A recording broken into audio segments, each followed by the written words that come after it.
درود به دوستان و عزیزان همراه. امیدوارم که هر جایی که هستید عالی باشید.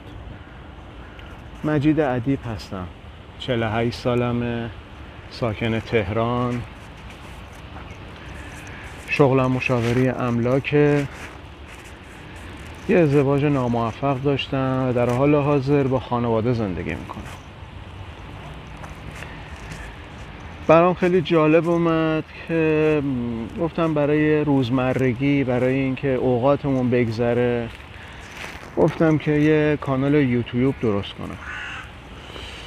خدمت شما عرض کنم که امروز فکر کنم دقیقا میشه 1 ماه که من این کانال رو راه اندازی کردم و بلدم نیستم البته. من زیاد با نرم افزارهای گوشی و این اپلیکیشن ها خوب نمیتونم کار کنم و اینکه خدمت شما عرض کنم که من یه مقدارم مشکل بینایی دارم و نمیتونم زیاد با این اپلیکیشن ها و با این شرایطی که الان هستش توی فضای مجازی زیاد فعالیت کنم. خدمتتون عرض کنم که به هر کی هم گفتم هیچ کی کمکم نکرد. همینجوری خودم دارم به قولی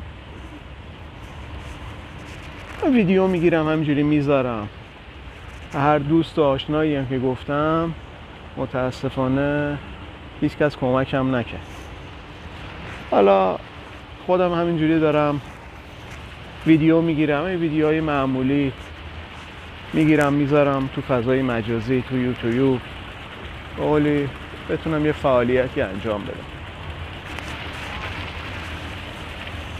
خدمت شما عرض کنم که شغلم مشاوره املاکه. یه چندین سالی هستش که تو زمینه املاک دارم فعالیت میکنم.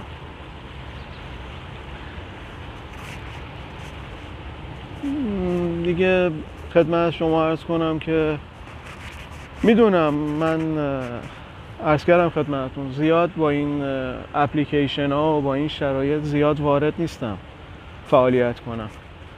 هر کی هم رفتیم متاسفانه هیچ کس کمکی نکرد بهمون.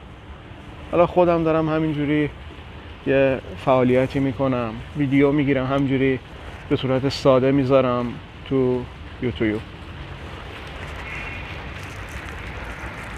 دیگه